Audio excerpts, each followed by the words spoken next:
കഥകളി എന്ന കലാരൂപത്തെ ജീവിതവ്രതമായി കണ്ട കലാകാരന്മാർ അനവധിയുണ്ട്. അവർക്കിടയിൽ എടുത്തു പറയേണ്ട കഥകളി കലാകാരനാണ് കലാമണ്ഡലം രാജീവൻ നമ്പൂതിരി. കൊല്ലം മയ്യനാട് സ്വദേശിയായ രാജീവൻ നമ്പൂതിരിയുടെ അപാരമായ കഴിവിന്റെ മകുടോദാഹരണമാണ് അദ്ദേഹത്തെ തേടിയെത്തുന്ന അംഗീകാരങ്ങളും കടൽ കടന്നെത്തുന്ന ശിഷ്യന്മാരും. ആ ശിഷ്യഗണങ്ങളിൽ ഒരാളായ മകളും ഇന്ന് അറിയപ്പെടുന്ന കഥകളി കലാകാരിയാണ്.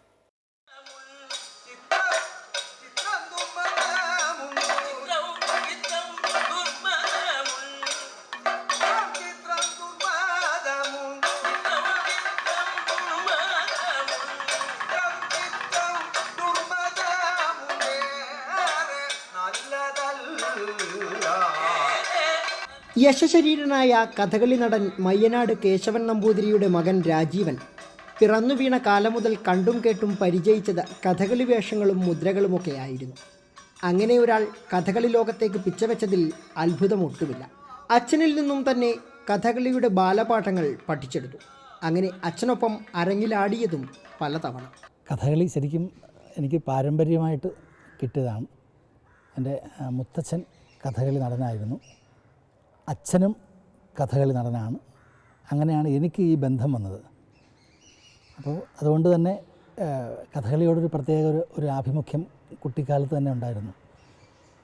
അപ്പോൾ അതുകൊണ്ട് തന്നെ എൻ്റെ മകളും അത്യാവശ്യം ഇതിനെ പറ്റിയുള്ള ഒരു കാര്യങ്ങൾ അറിഞ്ഞിരിക്കണം. കാരണം ഒരു കലയുടെ മഹത്വം എന്താണ്, കലാകാരൻ്റെ മഹത്വം എന്താണെന്ന് അടുത്ത തലമുറയെങ്കിൽ അറിഞ്ഞെങ്കിൽ മാത്രമേ അവരും ഇതിനോട് ഒരു ആഭിമുഖ്യം കാണിക്കുകയല്ലേ അതിനെ ബഹുമാനിക്കുകയുള്ളൂ.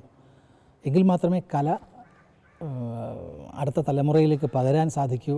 അച്ഛനുശേഷം കലാമണ്ഡലം വാസുപിഷാരടി, കലാമണ്ഡലം ബാലസുബ്രഹ്മണ്യൻ, കലാമണ്ഡലം ഗോപാലകൃഷ്ണൻ, കലാമണ്ഡലം രാംദാസ് എന്നിവരിൽ നിന്നും ബാക്കി പാഠങ്ങൾ കൂടി പഠിച്ചെടുത്തു. ശാസ്താംകോട്ട DB കോളേജിലെ 2 വർഷത്തെ സംസ്കൃത പഠനത്തിനു ശേഷം രാജീവൻ കേരള കലാമണ്ഡലത്തിൽ 6 വർഷത്തെ കഥകളി ഡിപ്ലോമയും 2 വർഷത്തെ പോസ്റ്റ് ഗ്രാജുവേഷനും പാസ്സായത് 1ാം റാങ്കിൽ. തുടർന്ന് കേന്ദ്ര സർക്കാർ സ്കോളർഷിപ്പോടു കൂടി ഉന്നത പഠനവും. 2021 കേന്ദ്ര സാംസ്കാരിക വകുപ്പിൻ്റെ സീനിയർ ഫെലോഷിപ്പ് ലഭിച്ച ഇദ്ദേഹത്തെ തേടി ഇതിനോടകം എത്തിയിട്ടുള്ളത് നിരവധി പുരസ്കാരങ്ങളാണ്. 15 വർഷം മുമ്പ് ഒരു ജൂനിയർ ഫെലോഷിപ്പ് കിട്ടിയിരുന്നു. കേന്ദ്ര സാംസ്കാരിക വകുപ്പിൻ്റെ 35 വയസ്സിൽ താഴെയുള്ളവർക്കാണ് അന്ന് കൊടുത്തിരുന്നത്. അത് കിട്ടിയിരുന്നു. അതിനുശേഷം ഇപ്പോൾ ഒരു 10-20 വർഷമായി കേന്ദ്ര സാംസ്കാരിക വകുപ്പിൻ്റെ തന്നെ സീനിയർ ഫെലോഷിപ്പ് 45 വയസ്സ് മുതലാണ് അത് അപേക്ഷിക്കാനുള്ള യോഗ്യത. ഏതാണ്ടൊരു 26 അവാർഡുകൾ അല്ലെങ്കിൽ പ്രോത്സാഹന അവാർഡെന്ന് പറയുന്നത് നമുക്കൊരു ഊർജ്ജമാണിതൊക്കെ. പഠിച്ച സ്ഥാപനമായ കേരള കലാമണ്ഡലത്തിലെ അവാർഡ് ഉൾപ്പെടെ കൊട്ടാരക്കര തമ്പുരാൻ അവാർഡ് തുടങ്ങി കൽക്കട്ട ഇന്ത്യ ഇൻ്റർനാഷണൽ അവാർഡ്, കലാമണ്ഡലത്തിലെ ഒരു ഗോൾഡ് മെഡലുണ്ട്, ഏറ്റവും കൂടുതൽ മാർക്ക് വാങ്ങിയതിനുള്ളൊരു ഗോൾഡ് മെഡൽ, അങ്ങനെ തുടങ്ങി 26ഓളം ഒരു അംഗീകാരങ്ങൾ അല്ലെങ്കിൽ പ്രോത്സാഹനങ്ങൾ ലഭിച്ചിട്ടുണ്ട്. കഥകളിയെ ജനകീയമാക്കുന്നതിൽ രാജീവൻ നമ്പൂതിരി വഹിക്കുന്ന പങ്ക് എടുത്തു പറയേണ്ടതു തന്നെയാണ്. സ്കൂൾ കുട്ടികളെ കഥകളിയിലേക്ക് ആകർഷിക്കുവാനായി വൈലോപ്പള്ളിയുടെ മാമ്പഴം കവിത കഥകളി രൂപത്തിൽ സംവിധാനം ചെയ്ത് അവതരിപ്പിച്ചപ്പോൾ പ്രധാന വേഷം ചെയ്തത് പ്രമുഖ കഥകളി കലാകാരി ചവറ പാറുക്കുട്ടിയായിരുന്നു. 15ഓളം സ്കൂളുകളിലാണ് മാമ്പഴം കവിത കഥകളി രൂപത്തിൽ അവതരിപ്പിച്ചത്. പുതിയ കഥകളെ അരങ്ങത്തെത്തിക്കുന്നതിൻ്റെ ഭാഗമായി ഒരുക്കിയ ശ്രീമതി സ്വയംവരവും ശ്രദ്ധേയമായി. കേരള കലാമണ്ഡലത്തിലും തൃപ്പൂണിത്തുറ ഗവൺമെൻറ് RLV കോളേജിലും അതിഥി അധ്യാപകനായി നിരവധി വർഷം സേവനമനുഷ്ഠിച്ച രാജീവൻ ഫ്രഞ്ച് വനിതാ ഡയറക്ടറായുള്ള ആറന്മുള വിജ്ഞാന കലാവേദി വിദേശി സ്കൂളിലും 2 വർഷം സേവനമനുഷ്ഠിച്ചു. കോവിഡ് കാലഘട്ടത്തിലെ ഓൺലൈൻ കഥകളി ആസ്വാദന പഠന ക്ലാസ്സാണ് രാജീവിനെ കൂടുതൽ ശ്രദ്ധേയനാക്കിയത്. കഥകളിയെ സംബന്ധിച്ച് കണ്ണും കൈയും ശരീരവും മനസ്സും എല്ലാം കാലും ഒക്കെ പ്രവർത്തിക്കേണ്ടതാണ്. അപ്പോൾ അത് കൃത്യമായൊരു സ്കൂളിൽ പഠിപ്പിക്കുന്നത് പോലെ കസേരയിലിരുന്ന് പഠിപ്പിക്കുക എന്നുള്ളതല്ല. ഇതിന് കൂടെ നിന്ന് അവരുടെ കൈയും കാലും ഒക്കെ പിടിച്ചു വെച്ച് പഠിപ്പിച്ചെടുക്കുക എന്നുള്ളത്. നിരവധി വിദേശ വിദ്യാർത്ഥികൾ പഠിക്കുന്നുണ്ട്.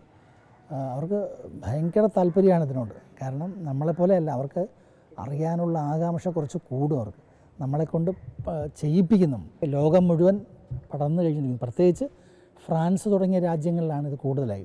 കൃഷ്ണവേഷമാണ് രാജീവൻ്റെ ഇഷ്ടവേഷം. 1500-ലധികം വേദികളിൽ കൃഷ്ണനായി പകർന്നാടി. Japan, France, Italy, China, Dubai തുടങ്ങി 12ഓളം രാജ്യങ്ങളിൽ ഇതിനോടകം കഥകളി അവതരിപ്പിച്ചു കഴിഞ്ഞു. 4 പതിറ്റാണ്ടിലേറെയായി കഥകളി രംഗത്ത് സജീവമായ രാജീവനൊപ്പം ഇപ്പോൾ വേദികളിലേക്ക് എത്തുകയാണ് മകൾ 10ാം ക്ലാസ്സുകാരി ശ്രീനന്ദനി. കുട്ടിക്കാലം മുതൽ ഞാൻ അച്ഛൻ കുട്ടികളെ കഥകളി പഠിപ്പിക്കുന്നതും എല്ലാം കണ്ടു വളർന്നുകൊണ്ട് എനിക്ക് അതിനകത്തൊരു ഇൻട്രസ്റ്റ് തോന്നി. ഞാൻ അച്ഛനോട് പറഞ്ഞു കഥകളി പഠിക്കണമെന്ന്. അപ്പം അച്ഛൻ തന്നെ പരിശീലിപ്പിച്ചാണ് ഇപ്പം 5 വർഷമായിട്ട് പഠിക്കുന്നുണ്ട്. അരങ്ങേറ്റം കഴിഞ്ഞു. ഇപ്പം ചെറിയ ചെറിയ വേഷങ്ങൾ പഠിച്ചുകൊണ്ടിരിക്കുന്നു.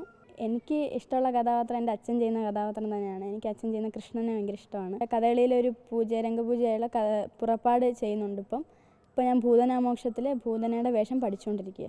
കഥകളിയിൽ ജൂനിയർ സീനിയർ ഫെലോഷിപ്പ് നേടിയ രാജീവൻ നമ്പൂതിരിക്ക് പിന്നാലെ മകൾ ശ്രീനന്ദനെയും കഥകളി ഫെലോഷിപ്പ് തേടിയെത്തിക്കഴിഞ്ഞു. കഥകളി സംഗീതത്തിലും ശ്രീനന്ദനയുടെ മികവ് എടുത്തു പറയേണ്ടതു തന്നെയാണ്.